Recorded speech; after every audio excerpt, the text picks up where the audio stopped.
안녕하세요. 키보드 리뷰 유튜버 승업입니다. 이번 영상은 콕스에서 새로 나온 3모드를 지원하는 CK88 제품을 리뷰해보도록 하겠습니다. 이 제품은 색상은 한 가지에 스위치 옵션이 두 개로 나온 제품입니다. 구성품들 바로 확인해 드릴게요. 하얀색 박스 안에는 하얀색 케이블과 키캡과 스위치를 뽑을 때 쓰는 쿨러가 들어있었습니다. 자, 그리고 바로 키보드 보여드릴게요. 키보드 색상이 굉장히 산뜻한 느낌이에요. 그러니까 전체적으로 보면은 텐키리스 배열이라고 할 수 있는데 이쪽 F12키 바로 옆에 F13키가 들어가 있는 키 하나가 추가된 텐키리스 배열이라고 할 수 있겠습니다. 키보드 자체가 좀 무게가 어느 정도 되고 어떤 느낌이냐면은 단단하고 견고한 느낌이고 만졌을 때 느낌도 되게 좋아요. 키캡은 거칠지는 않지만 어느 정도 좀 마찰력이 있는 느낌이고요. 매끈하지만 좀 쉽게 미끄러지지 않는 그런 느낌이고요. 키보드 옆 사이드를 확인하면은 이렇게 깔끔하게 사각 스타일로 되어 있고 키캡의 높이는 체리 프로파일 높이입니다.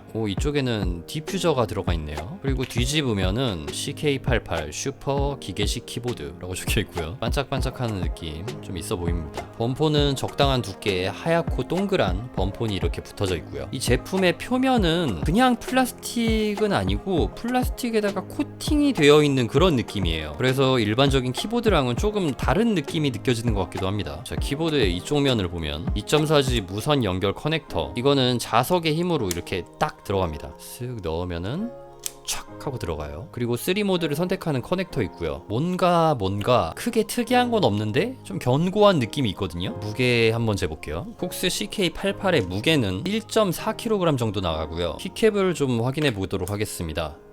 얍! 키캡은 PBT 재질의 이중사출 구조로 제작이 되었습니다. 키캡의 두께를 재봤는데요, 굉장히 두꺼운 편이에요. 한쪽은 1.5가 나오고 또 다른 한쪽은 1.7 정도가 나가는데, 특이한 거는 이렇게 뒤집어 봤을 때 이쪽 면이랑 이쪽 면이 좀 두껍습니다. 좀 이상한데 두꺼워서 좋기는 좋습니다. 뭐 간섭만 없으면 되겠죠. 키캡 자체의 각인도 깔끔하고 정렬 자체도 굉장히 깔끔합니다. 그렇지만 한글 각인은 들어가 있지 않은 점 알아주시고요. 핫스왑이 가능해서 스위치도 제거해줄 수가 있습니다. 스위치 재질이 조금 약한 것 같아요. 이게 뽑다가 살짝 부서졌는데, 이 스위치는 KTT 베이비 스위치입니다. CK88은 두 가지 스위치 옵션이 있는데요, 이 하얀색 KTT 베이비 화이트랑 아래쪽에 있는 카일 딥시, 이건 조용한 스위치, 이렇게 두 가지가 있습니다. 기판은 정방향 핫스왑을 지원하고 스테빌라이저는 보강용 스테빌라이저네요. 그리고 보강판 재질은 요 불투명한 PC 보강판, 폴리카보네이트 재질이고요. 요 PC 보강판에 굉장히 잘게 플렉스 컷이 이렇게 잘라져 있습니다. 지금 여기 상세 페이지 민트색으로 이렇게 금간 거 있잖아요. 이게 다 플렉스 컷이에요. 저소음 스위치인 카일 딥시 스위치도 한번 살펴보도록 하겠습니다. 먼저 TTC 베이비 스위치 분해해 볼게요. 앞에는 이렇게 불투명한 LED 디퓨저가 들어가 있고요. 스위치 스템을 보면 이렇게 윤활 처리가 되어 있는 거를 확인해 줄 수 있습니다. 이 상부의 불투명한 재질은 괜찮은데 하부 재질이 조금 약한 편입니다. 이 저소음 카일 딥시 스위치도 디퓨저가 불투명한 색이 아니라 그냥 투명한 색이고요. 이것도 마찬가지로 스위치를 분해해보면 윤활 처리가 아주 미세하게 되어 있는 것 같아요. 딥시 스위치는 초보자분들이 다시 재조립하기 좀 어려운 스위치거든요. 그래서 저처럼 분해하지 않는 걸 추천드립니다. 자, 이제 두 스위치가 어떤 느낌인지 제가 타건을 해가지고 설명해 드리도록 하겠습니다. 컴퓨터에 무선 USB 동글을 연결해주고요. 2.4G 무선 모드로 진입을 하면은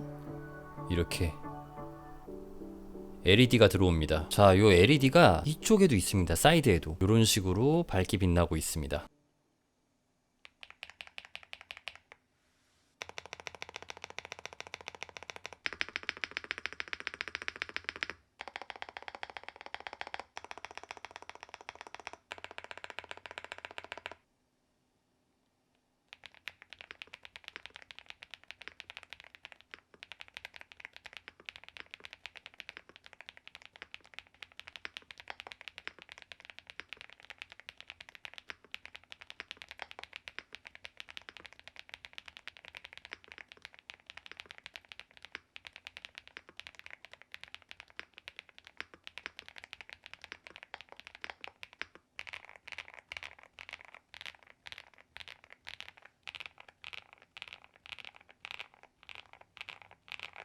이거 지금 타건해보니까 이거 물건인데요 진짜? 이게 스테빌라이저 키 같은 경우는 되게 도곡도곡 보곡보곡거리면서 뭔가 버석버석 엄청 매력있고 상태가 정말 너무 마음에 듭니다. 이 스위치가 KTT 베이비 스위치잖아요. 뭔가 견고하고 단단한 하우징 위에 톡 톡톡 튀고 좀 두툼한 그런 딥한 타건음이 꽤나 매력적이에요. 야, 이거 진짜 괜찮은데요? 예, 콕스에서 지금 이거 일 좀 낸 것 같은데 이건? 이거 진짜 확실히 타건감 쪽에서 추천드릴 수 있고요. 이 키보드 만지자마자 딱 바로 느꼈던 게 견고함이었잖아요. 근데 그게 타건할 때도 느껴지고, 제가 조금 아까 마이너스 점수 줬던 게 그 스위치를 분해할 때 좀 약해서 부서졌단 말이에요. 저는 그거 보고 좀 애매한데 이거 싸구려 아니야? 약간 이런 생각을 하기도 했었는데, 와, 이런 키감을 위해서라면 그 정도 단점은 감수할 수 있겠는데 라는 생각이 들어버립니다. 이거 제가 리뷰하는 게 일절 터치가 없어요. 자유롭게 리뷰하는 거거든요. 그래서 그냥 제 개인적인 소감을 말씀드린 거고, 이거는 진짜 잘 나왔네요. 이 사실 들어보시면 아시잖아요. 마이크 상으로 이렇게 각자의 그 기기로 들어보시면은 좋은 소리는 다 들린단 말이에요. 정말 괜찮네요. 예. 이제 다음에는 저소음 카일 딥시 한번 쳐볼게요. 이게 색상은 같거든요. 그래가지고 뭐 똑같은 거 치는 것 같지만 확실히 소리가 완전히 다릅니다. 이거는 저소음축이기 때문에. 저소음축은 이렇게 키캡을 하나 뺀 다음에 스위치를 노출한 채로 타건을 해보도록 하겠습니다.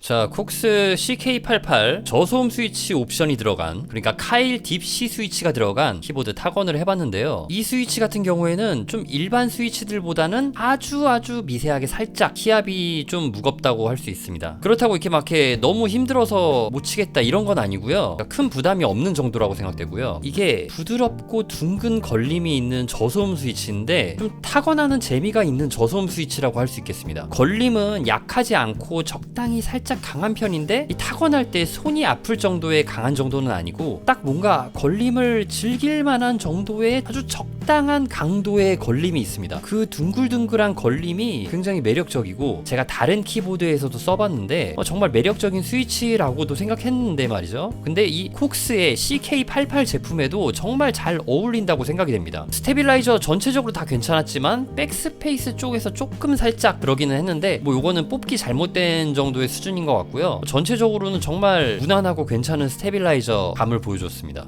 자, 이렇게 콕스의 CK88 제품을 타건을 해봤는데, 제 전체적인 총평은 이건 잘 나왔다. 저소음을 쓰든 일반 스위치를 쓰든 요거는 유저들이 타이핑을 했을 때 이거 콕스 요거 CK88은 타건감 좋다 얘기 나올 수 있게 정말 잘 만든 제품이라는 생각이 듭니다. 저도 요거는 지금 두 스위치 다 적극 추천을 해드릴 수 있을 것 같고요. 이게 지금 출시 특가로 KTT 베이비 스위치가 64,000원, 카일 딥시 스위치가 85,000원이네요. 64,000원 괜찮다. 지금 64,000원에 이 정도 키감 나오는 거면은 약간 뭐랄까 남부럽지 않은 키감 나오거든요. 확실히 이거 제가 보증할게요. 이건 진짜 깜빡 설명 못한 게 있는데, F13키 같은 경우는 우리가 윈도우 D키를 누르면은 되는 바탕화면 정리하는 거, 그게 지금 기본으로 매핑이 되어 있는데요. 이 키 같은 경우는 소프트웨어 프로그램을 이용해서 다른 키로 키 매핑을 해줄 수가 있습니다. 프로그램 한글로 돼 있어가지고 좋네요. 그리고 무선 모드에서도 키 매핑이 됩니다. 자, 그러면 여기서 콕스의 CK88 제품 리뷰를 마치도록 하겠습니다. 시청해주셔서 감사합니다.